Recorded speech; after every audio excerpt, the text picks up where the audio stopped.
कहते हैं कि मनुष्य अपने कर्मों का स्वामी स्वयं होता है।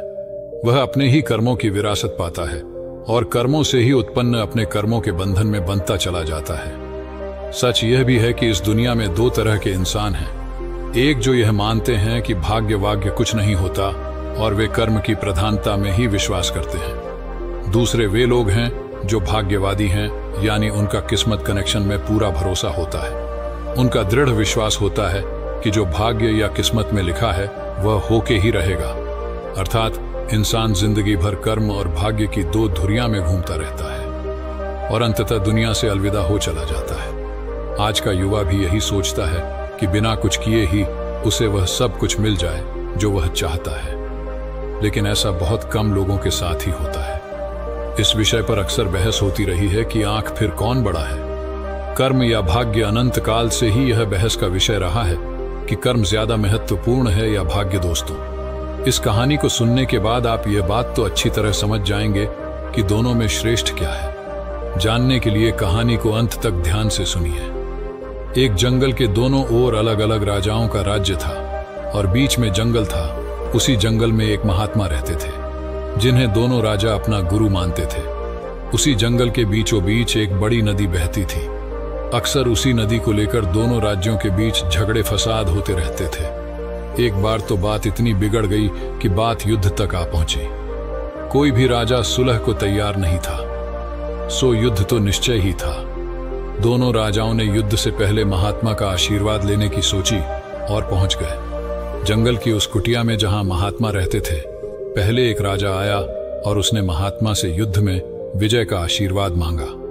महात्मा ने कुछ देर उस राजा को निहारा और कहा कि राजन, तुम्हारे भाग्य में जीत नहीं दिखती, आगे ईश्वर की मर्जी। यह सुनकर पहला राजा थोड़ा विचलित तो हुआ, फिर उसने सोचा कि यदि हारना ही है तो पूरी ताकत से लड़ेंगे, परंतु यूं ही हार नहीं मानेंगे, और अगर हार भी गए तो हार को भी औरों के लिए उदाहरण बना देंगे, परंतु आसानी से हार नहीं मानेंगे। यह निश्चय कर वह वहां से चला गया। दूसरा राजा भी जीत का आशीर्वाद लेने महात्मा के पास आया, उनके पैर छुए और विजय का आशीर्वाद मांगा। महात्मा ने उसे भी कुछ देर निहारा और कहा कि बेटा, भाग्य तो तुम्हारे साथ ही है। यह सुनकर राजा तो खुशी से भर गया और वापस जाकर निश्चिंत हो गया, जैसे कि उसने युद्ध बिना लड़े ही जीत लिया हो। अंततः युद्ध का दिन आया। दोनों सेना एक दूसरे के आमने सामने थी और युद्ध का बिगुल बच गया। युद्ध प्रारंभ हो चुका था। एक तरफ की सेना यह सोचकर लड़ रही थी कि चाहे किस्मत में हार क्यों ना हो, परंतु हम हार नहीं मानेंगे। हम अपना सर्वश्रेष्ठ कोशिश करेंगे, अपना सर्वस्व झोंक देंगे।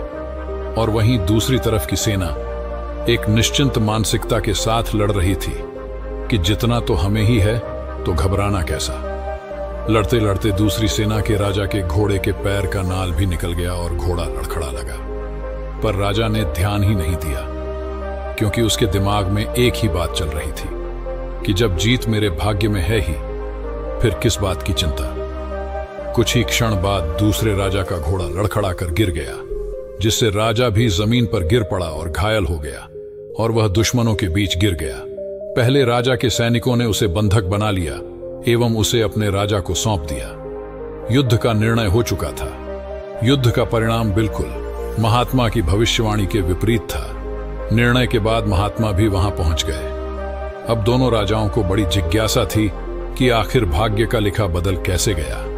दोनों ने महात्मा से प्रश्न किया कि गुरुवर, आखिर यह कैसे संभव हुआ। महात्मा ने मुस्कुराते हुए उत्तर दिया, राजन, भाग्य नहीं बदला, वह बिल्कुल अपनी जगह सही है, पर तुम लोग बदल गए हो।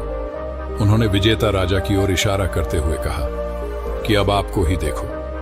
राजन, आपने संभावित हार के बारे में सुनकर दिन रात एक कर दिया। सब कुछ भूलकर आप जबरदस्त तैयारी में जुट गए, यह सोचकर कि परिणाम चाहे जो भी हो, पर हार नहीं मानूंगा। खुद हर बात का ख्याल रखा, खुद ही हर रणनीति बनाई, जबकि पहले आपकी योजना से नापति के भरोसे युद्ध लड़ने की थी।